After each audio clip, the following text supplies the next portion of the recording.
This video is sponsored by the Association of Anaesthetists, A-Line, Health Education Northeast, and NEMO. So we are going to start our panel discussion, first panel discussion this morning. Thank you very much for taking your time to submit your question beforehand. So joining us this morning is Prof. Richard Bellamy. Prof is an infectious disease consultant at South East Hospital NHS Foundation Trust, and he's also the Deputy Dean for Specialty Training at Health East Education England North East. He has worked in several countries, including Singapore, Ghana, the Cumbria, and South Africa. He has a strong interest in medical education, equality and diversity, and differential attainment. Then we've got Dr. Ruwanmali de Silva. Dr. De Silva is a consultant anaesthetist, college tutor, and final FRCA examiner. She is also the co-lead for National Medical Training Initiative Simulation Program since 2019. Dr. De Silva is from Sri Lanka originally, where she did her undergrad training and MD in anesthesiology. She arrived in the UK in 2005 as overseas doctors in training, joined the UK Specialty Training Programme in 2009 and appointed as consultant at Medway Maritime NHS Foundation Trust in 2013. Next, we've got Dr. Faisal Sheikh. So Dr. Sheikh is a ST7 anaesthetic trainee and advanced pain trainee in the Northern School of Anaesthesia. He is also a member of Trainee Committee. Dr. Sheikh completed his basic medical education in Kashmir, India, moved to the UK in 2014 on the MTI scheme, and he joined specialty training 2 years after that. And last but not the least, Dr. Kathryn Bell. So Dr. Bell is a consultant anaesthetist at Newcastle Hospital NHS Foundation Trust, regional advisor and TPD for trainees with differing needs. So welcome and good morning to you all. So we're going to start our panel discussion. So last year, half of all doctors registered by GMC were international medical graduates, numbering approximately 12,000.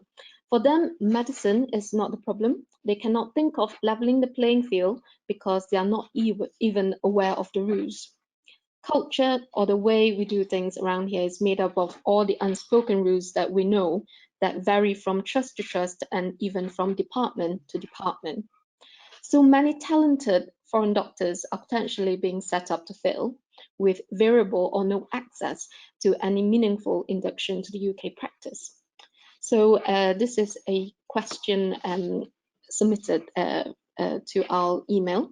What steps can we take to lobby to change the law to make it mandatory that in order for IMGs to commence practice in the UK, they must attend the GMC half-day free course Welcome to the UK Practice? Any takers for this question? I'll start with a comment that I think I can absolutely understand where that question's come from. And I think making what we consider to be implicit explicit is one of the most important things we can do for international medical graduates when they come to the UK. I understand the idea of mandating the course, but the first cultural problem you're going to come across in the UK is we hate mandating things. We don't even mandate vaccinations against coronavirus. You know, we're having a pandemic and we're not going to insist that the entire population is going to be vaccinated. So imagine getting us to insist that people from overseas do something. I think there's two elements to that. You'll hear the expression in you know, every Englishman's home is his castle, where we are a culture of individualists and we don't take kindly to being told mandated what we do. And also we are very culturally aware of not upsetting anybody else, and we don't want to mandate that somebody foreign has to do something when they come to the country. So I think there's a bit of clash of cultural concern there. I can appreciate it, that it would seem obvious, and I think what Mohammed has explained to us is preparation for coming into UK practice is key, and he obviously very much benefited from the GMC training, and I think we should strongly recommend it. I think it will be difficult to mandate it. That's just an opinion. Thank you, Dr. Bell. So yeah, it's certainly a very stressful time, isn't it? Relocation, not to say you're changing to a new country, new environment, new work environment. Dr. Sheikh, this is a question for you. So you've also entered the UK via the MTI scheme like Dr. Mohammed. Have you faced similar challenges before when you came to the UK? Have you got any tips for our audience this morning in terms of how you have handled the situation? Well, good morning, everyone.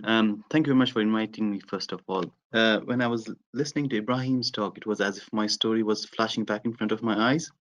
Not many years between us, but still, you know, similar themes, similar problems, similar issues. So I came to UK as an MTI. Generally, MTI people, depending on which country they come from, they end up being in UK in groups. Whereas the other set of people who come to UK as international medical graduates are the clinical fellows and the SAS or specialty doctors. MTI people who come on MTI are generally advantaged because they are supported by the Royal Colleges and they have lots of access to the e-learning. They're treated as trainees in the hospitals that they work, and that smoothens out their induction into the system compared to the clinical fellows and SAS doctors who have generally a shorter induction period, are expected to do more service immediately upon landing in UK. And these sort of problems are kind of generic. But me having come to UK on my own and not as part of the group, my problems which are outside my workplace are quite similar to what everyone else feels.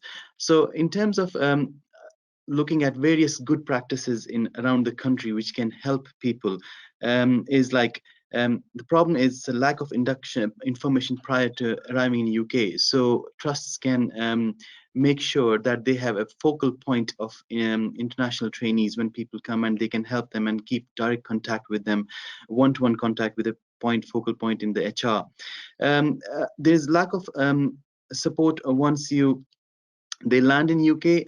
So as in, however, I've seen wonderful examples of good practice across UK where people have provided such good pastoral support in terms of they have, even though hospitals have stopped having any hospital accommodations now, but people have made sure that people already have arranged accommodations and pathways, pamphlets, booklets, so they know exactly what to do in terms of their contact person, bank account, schools, childcare, GP registration, and all these things really help.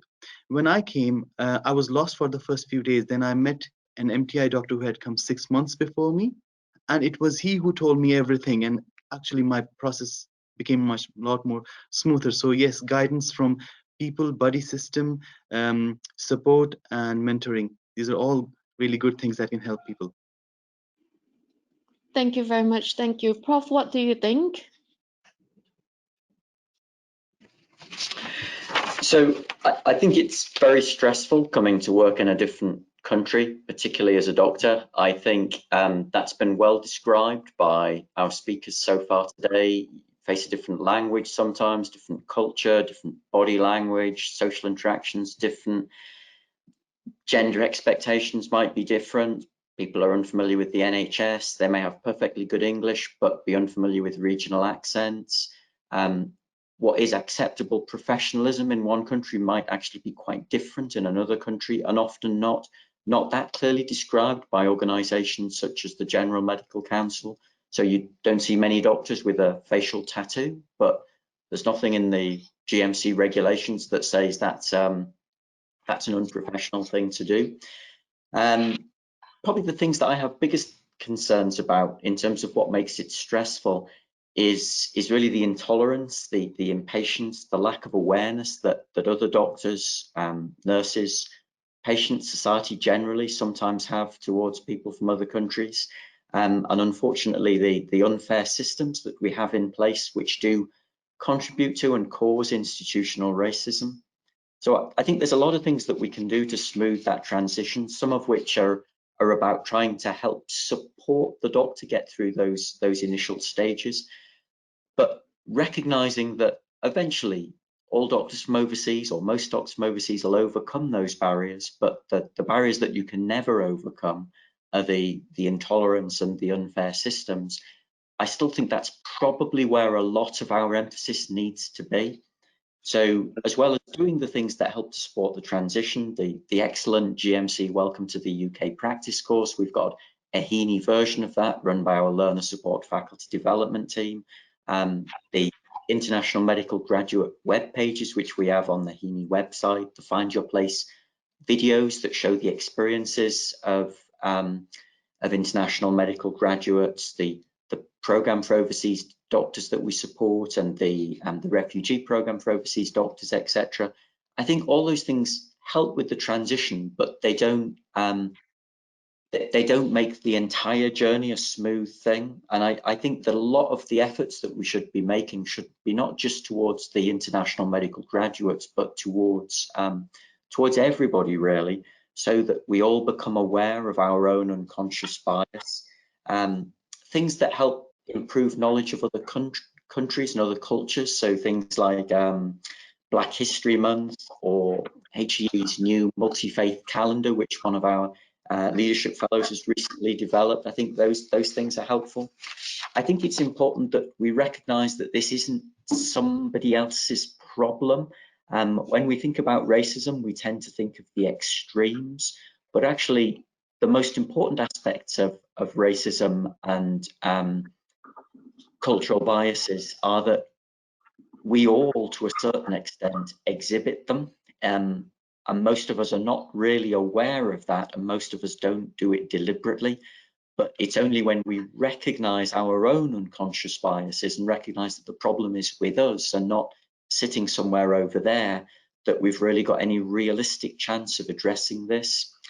I think we need to recognise that there are some inherent unfairnesses in things like our exams. So we have some exams where the IELTS score you would need to have a good chance of passing that exam is probably about 9, rather than the 7.1, which is supposed to be the standard required to become a doctor.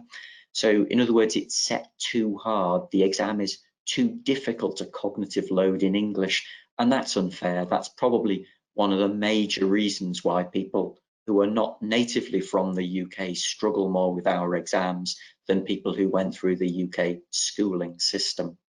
I think it's really important that we try to promote books which have started to address these issues in the last couple of years. So there's some brilliant books out there by people like Angela Saini, Akala, David Olusoga, etc. So I would encourage people to read those as well. The only final thing I'd say is that ethnicity is not the only bias in our society. We've got very, very many biases, and we probably ought to try and look at them all at the same time. So we need to recognise the biases that we have around gender, sexual orientation, gender reassignment, body weight, disability, etc., and try and address all these things together. Thank you, Prof. There's certainly several routes that international medical graduates can enter the UK, and as I think Dr. Sheikh and Dr. Mohammed certainly come into the UK system via the IMT scheme. So we are very lucky here. We've got Dr. De Silva, who's also the co-lead of the MTI, National MTI Simulation Scheme. So, Dr. De Silva, so apart from the induction that the individual, by the individual trust, what kind of nationally, is there any other induction programs that we have in the UK to help the MTI doctors to settle in quicker, to close the gap of coming into settling in the UK? Yes, thank you very much, Fui. So yes, the speakers that actually spoke before echo my story as well. The struggles, actually, we have to stumble and find our way, and there was nothing actually in place. So that kind of drove me to have this passion to create a program. And I was lucky enough to kind of pursue my career and become a part of the MTI leadership group in the Royal College, giving me the opportunity to get together with Dr. Shashi Kumar, who's actually working in Lancashire, to create this national MTI simulation course. So it is a very bespoke course, a simulation course for the MTIs. Initially, we're hoping to expand into all the IMGs eventually. So the 5 centres we actually chose in a geographical distribution that all the MTIs will be actually able to access. So starting with the north, actually, we have 1 centre in Aberdeen, Northampton, Lancashire, Hull, and Medway, where I work. So the 5 centres are placed in such a way that everybody can actually access it. We are actually at the very initial stages. So out of the 5 centres, the 2 centres have done 2 courses already. The courses will be spread throughout the year. So because we cannot align all the MTIs coming, because they come at random times. So hopefully the broader scheme of things is to have maybe another centre and also have more courses going on.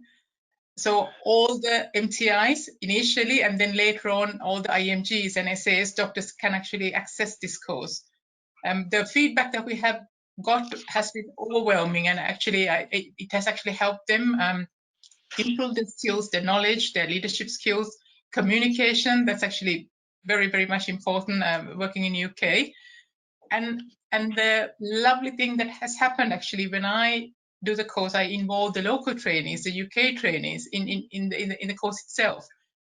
And some of them actually don't realize such things exist, like inability for the overseas doctor to call the consultant by their first name, the need sometimes to get up from the seat when the consultant walks into the theatre. So they are actually humbled, and they actually realize how privileged the UK training system is, and it's lovely to see that, and they want to help. So if a trainee actually helps in one course, they keep writing to me saying, please let me know the next time. I love to contribute. So I think it breaks the barrier of understanding both cultures. The UK trainees didn't know that these problems existed. The overseas trainees realize actually there are so many people to help us. So it has been a major pivoting point, and hopefully by 2021, all the centres will be up and running with at least 2 courses per year, so everybody can actually access that. Thank you, Dr. Silva. I certainly have that problem that I still cannot call my consultant by their first name, and I can't couldn't sit down when my consultant's standing up. So that's definitely a barrier there still for me, even though I'm locally trained. So this is the end of our panel discussion, and thank you very much to our panel for joining us today. So I hope this discussion has been informative, and certainly hope that you've enjoyed the first session.